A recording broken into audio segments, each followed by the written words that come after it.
வணக்கம். நான் உங்க டாக்டர் சி பாலாஜ். இன்றைய பதிவு பார்த்தீங்கன்னா, நம்ம படிக்கட்டு ஏறும்பொழுது சில சிரமங்கள் ஏற்படுகிறது. அதாவது வயது முதிர்ந்தவர்களுக்கு. இதுல 3 ரீசன் பார்க்கலாம். 1 வந்து நம்மளுடைய உடல் பருமன். 2வது வந்து மூட்டுல ஏற்படுகின்ற வலி. 3வது பார்த்தீங்கன்னா, நம்ப படிக்கட்டு ஏறும்பொழுது சிலருக்கு வந்து அந்த மூச்சு வாங்கக்கூடிய ஒரு நிலை அதிகரிக்க பார்க்கின்றோம். இது 3த்திற்கும் சேர்த்து ஒரு 3 எளிமையான ஒரு பயிற்சிகள் செய்யலாம். உணவு உண்ட பிறகு செய்றதா இருந்தா, ஒரு 3 1/2 மணி நேரம் கழித்த பிறகு செய்யலாம். லிக்விட் டயட்டா எடுத்தீங்கன்னா, ஒரு 1/2 மணி நேரம் கழித்த பிறகு செய்யலாம். பெண்கள பொறுத்தவரைக்கும், அந்த மாதவிலக்கு ஏற்பட்ட தினங்களில் இந்த பயிற்சி என்பது செய்ய வேண்டாம். இதுல ஃபர்ஸ்ட் இப்போ ஒரு வார்ம் அப் பயிற்சி என்பது நம்ம பார்க்கலாம். இதுல நம்ம இது போல நிக்கலாம். இருந்துட்டு கால இப்படி மேல உயர்த்துறோம் போதும். ஒரு 5 எண்ணிக்கை செய்யலாம். உங்களால முடியலன்னா, நம்ம வந்து வித் வால் சப்போர்ட்டோட செய்யலாம்.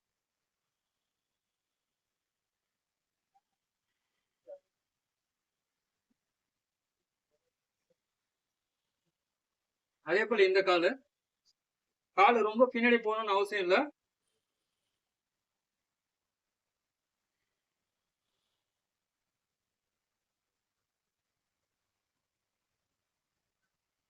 இப்போ அதே நிலையில நம்ம சாதாரணமா இப்படி நிக்கிறோம். இதுல மேல் ஸ்தானத்துல இப்படி நிக்கிற போல ஒரு நிலை. இது வந்து நம்ம கற்பனையில படிக்கட்டு மேல கால் வைக்கின்ற ஒரு நிலையை பார்க்கின்றோம். ஒரு 5 எண்ணிக்கை செய்யலாம். அதே போல இந்த கால். இது நீங்க வீட்டு வால் சப்போர்ட்டோட செய்யலாம். தவறு இல்ல. ஆரம்ப காலகட்டத்துல உங்களுக்கு பயமா இருந்ததுன்னா, வித் வால் சப்போர்ட்டோட செய்யலாம்.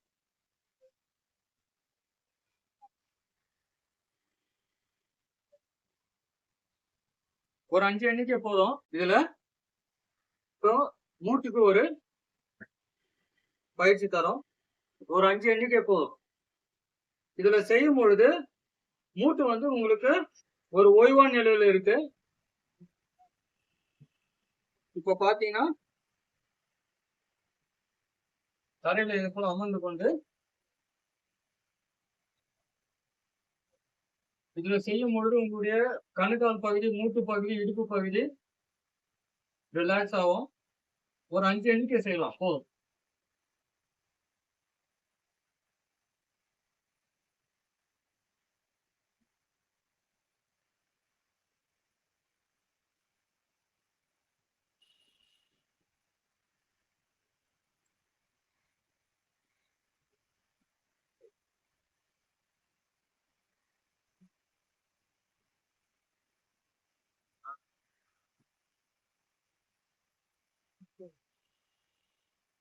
இதுல நீங்க பயிற்சி பார்க்கலாம். கால்களை இப்படி கொண்டு வரோம். கொண்டு வந்துட்டு இங்க லாக் பண்ணிட்டு இந்த பயிற்சி செய்யறோம். இதுல நீங்க தாராளமா ஒரு 5 நிமிஷம் செய்யலாம். இது வந்து திட்டிலை ஆசனம் பேரு. இதுக்கு பேரு. அதாவது ஒரு பட்டாம்பூச்சி பறக்கின்ற ஒரு நிலை. இது வந்து மூட்டு வலிக்கு ரொம்ப நல்லது. அதே போல பெண்களுக்கு பாத்தீங்கன்னா, இந்த கன்சீவா இருக்கும் பொழுது செய்யக்கூடிய ஒரு நிலைன்னு பார்க்கணும். அதாவது ஒரு நார்மல் டெலிவரிக்கு உண்டான ஒரு முக்கியமான ஒரு போஸ்டர்ன்னு சொல்லலாம். அதே போல பெண்களுக்கு அந்த பிசிஓடி, பிசிஓஎஸ் இந்த பிரச்சனைகளுக்கு, அதே போல கருப்பையில எந்த பிரச்சனை இருந்தாலும் இந்த ஆசனம் செய்யும்போது சரி செய்யக்கூடிய ஒரு நிலையா பார்க்கலாம்.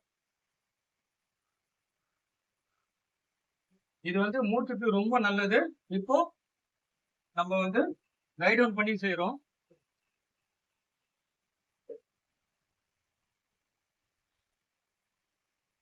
இந்த கையை எப்படி கொண்டு வரோம்.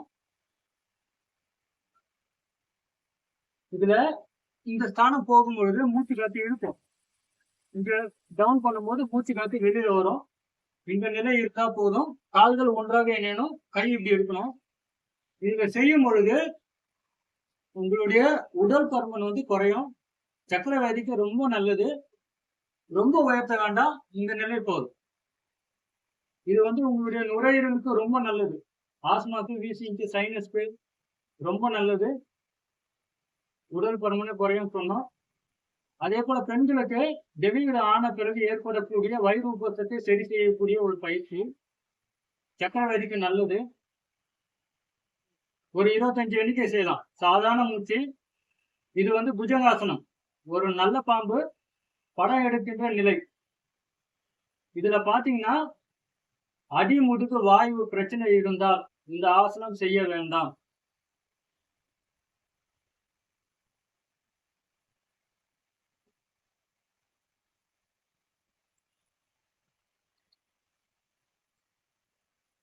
இதுல மூன்றாவதா பாத்தீங்கன்னா நம்ம கால்களுக்கு வைக்கிறோம்.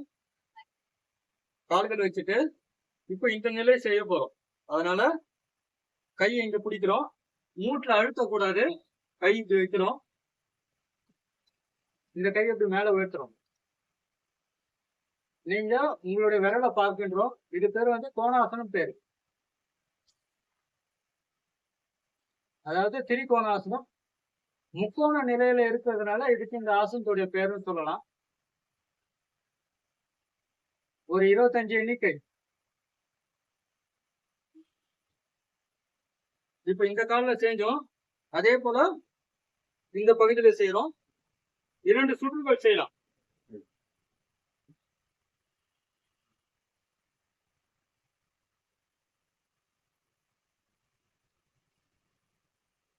இது மூட்டு வலிக்கு ரொம்ப நல்லது. சைட்ல உங்களுடைய இடுப்பு ஸ்தானத்தை வலுவளிக்கக்கூடிய ஒரு நிலைன்னு பார்க்கலாம். இதுல நம்ம 2 சுற்றுகள் செய்யலாம் தாராளமா. காலையில ஒரு தடவை, அதே போல சாயந்தரம் ஒரு தடவை நம்ம இந்த பயிற்சி என்பது செய்யலாம். நம்ம இந்த போட்ட பதிவு உங்களுக்கு பிடிச்சி இருந்ததுன்னா நம்மளுடைய சேனலை சப்ஸ்கிரைப் பண்ணுங்க, மற்றவங்களுக்கு ஷேர் பண்ணுங்க. இது என்னுடைய பணிவான ஒரு வேண்டுகோள்னு சொல்லலாம். நம்மளோட சேனலை பார்ப்பவரா இருந்தாலும் சரி, இல்ல மற்றவர்களா இருந்தாலும் சரி, யூடியூப்ல போடக்கூடிய பதிவுகள் அனைத்தும் செய்யலாமா என்பது தவறான ஒரு விஷயம். ஏன்னா உங்களுக்கு எந்த பிரச்சனை இருப்பதுன்னு சொல்லிட்டு யோகா கற்றுக் கொடுப்பவர்களுக்கும் தெரியாது. இதுல வேற ஒரு ஃபீல்ட்ல இருக்கிறவரு டக்குன்னு வந்து ஏதோ ஒரு ஆசனம் பேர் சொல்லிட்டு எந்த ஒரு விளக்கமும் தரதில்லை. டக்குன்னு சொல்லிக் கொடுக்குற ஒரு முறையும் நம்ம இப்போ யூடியூப்ல மற்றது பார்க்கும்போது நம்முடைய பார்வையில பட்டதுனால நம்ம இப்போ இந்த பதிவு நம்ம சொல்றோம். எல்லாரையும் குறிப்பிட்டு நான் சொல்லல. செய்யும் பொழுது உங்களுக்கு ஏதாவது பிரச்சனை இருக்கான்னு கண்டிப்பா பாருங்க. அதாவது எந்த நோய்க்கு எந்த ஆசனம் செய்யப்பட வேண்டும், இது முக்கியமா நீங்க தெரிஞ்சு இருக்கணும். இப்ப உதாரணத்துக்கு நீங்க பார்வர்ட்ல டவுன் பண்றீங்கன்னா அந்த நபருக்கு ஹார்ட் ப்ராப்ளம் இருக்கக்கூடாது, ஐபிபி இருக்கக்கூடாது, ஸ்பைனல் கார்ட்ல பிரச்சனை இருக்கக்கூடாது. அப்படி இருந்தாதான் நீங்க பார்வர்ட்ல பெண்ட் பண்ணி ஆசனாஸ் மேற்கொள்ள வேண்டும். ஏதோ ஒன்று கத்துக் கொடுக்குறாங்க, ஏதோ ஒன்று செஞ்சீங்கன்னா கத்துக் கொடுக்குறவங்களுக்கு எந்த பிரச்சனையும் கிடையாது. செய்யக்கூடிய உங்களுக்கு தான் நிறைய பிரச்சனைகள் வரும். தலைகீழ நிக்கிறோம்னு சொல்லிட்டு நம்ம வீட்டு வால் சப்போர்ட்டோட தலைகாணி வச்சுட்டு நம்ம தலைகீழ நிக்கலாமா, சிரசாசனம் செய்யலாமான்னா அப்படி கிடையாது. உங்களுக்கு ஹார்ட்ல பிரச்சனை இருக்கு, பிபி இருந்தாக்கா உடனே அதிகரிக்கக்கூடிய ஒரு நிலை உண்டு இதெல்லாம். அதே போல அந்த ஆசனம் சொல்லும் பொழுது எதுக்காக நம்ம செய்யறோம், எத்தனை எண்ணிக்கைகள் செய்யறோம், எந்த டிசீஸ்க்காக செய்யறோம், இது கண்டிப்பா தெரிஞ்சிருக்கும். தெரிஞ்சாதான் ஒரு ஆசனம் பூர்த்தி அடையும். எல்லாரும் கத்துக் கொடுக்குறாங்க, நம்ம யூடியூப்ல வர ஒரு பதிவுகள் நம்ம பார்த்து செய்யலாமன்றது தவறான ஒரு விஷயம். உங்களுக்கு ஏதாவது சர்ஜரி நடந்திருந்தால் டாக்டருடைய ஆலோசனை கேட்ட பிறகுதான் செய்யணுமே தவிர யூடியூப்ல வர்றது எல்லாமே பார்த்து செய்யக்கூடாது. அதே போல உங்களுக்கு குறிப்பிட்ட டிசீஸ் இருந்ததுன்னா அதற்கு உண்டான மருத்துவருடைய ஆலோசனை கேட்ட பிறகு செய்யணும். நம்ம போடுறோன்றதுக்காக, ஏன்னா உங்களுடைய உடல்நிலை எப்படி இருக்குன்னு நம்ம பதிவு போடுறவங்களுக்கு யாருக்கும் தெரியாது. உங்களுடைய உடல்நிலை உங்களுக்கு மட்டும்தான் தெரியும். உங்களுக்கு எந்த இடத்துல பிடிப்பு இருக்கு, உங்களுக்கு என்ன பிரச்சனை இருக்கு, உடலுடைய அமைப்பு, உடல் இயங்குகின்ற நிலை, இதெல்லாம் யாருக்கும் தெரியாது. உங்களுக்கு வாயு பிரச்சனை இருக்கா, இல்ல ஹார்ட்ல பிரச்சனை இருக்கா, இல்ல பிபி உங்களுக்கு இருக்கா, இல்ல டிஸ்க்ல பிரச்சனை இருக்கான்னு யாருக்கும் தெரியாது. அதனால டாக்டருடைய ஆலோசனை கேட்ட பிறகுதான், அது நானா இருந்தாலும் சரி, நம்ம போடக்கூடிய பதிவுகள்ல நம்ம சொல்லக்கூடிய விஷயங்கள் தான் இது. அது வந்து நம்மளுக்கு மேல் ஸ்தானத்துல இருப்பவர்களும் இதே நிலைதான். இப்ப நம்ம 30 வருஷம் இருக்கிறதுனால நம்ம இந்த பதிவு போடுறோம். அதனால யாரு போடுறாங்கன்னு அதை கண்டிப்பா தெரிஞ்சிருக்கணும். யோகா மருத்துவரா இல்ல சித்த மருத்துவரா, பிசியோதெரப்பில வர்றது வந்து ஜஸ்ட் நம்மளோட கை கால் வலி, கால் வலி, மூட்டு வலி இது போல நிகழ்வுல வருது. டிசிஷன் பார்க்கும்பொழுது ஒரு சிலர் கத்துக் கொடுக்கும் பொழுது சில தவறுகள் ஏற்படுவதற்கு வாய்ப்புகள் அதிகம். இது உயிர் சம்பந்தப்பட்ட ஒரு விஷயம். அதனாலதான் இது என்னுடைய பணிவான வேண்டுகோள்னு சொல்லலாம். நம்ம போட்ட பதிவுகளை உங்களுக்கு ஏதாவது சந்தேகம் இருந்தா கேள்வி கேட்கும்போது நான் பதில் தாராளமா தரேன். இதுல எந்த ஒரு தயக்கமும் வேண்டாம். நன்றி, வணக்கம்.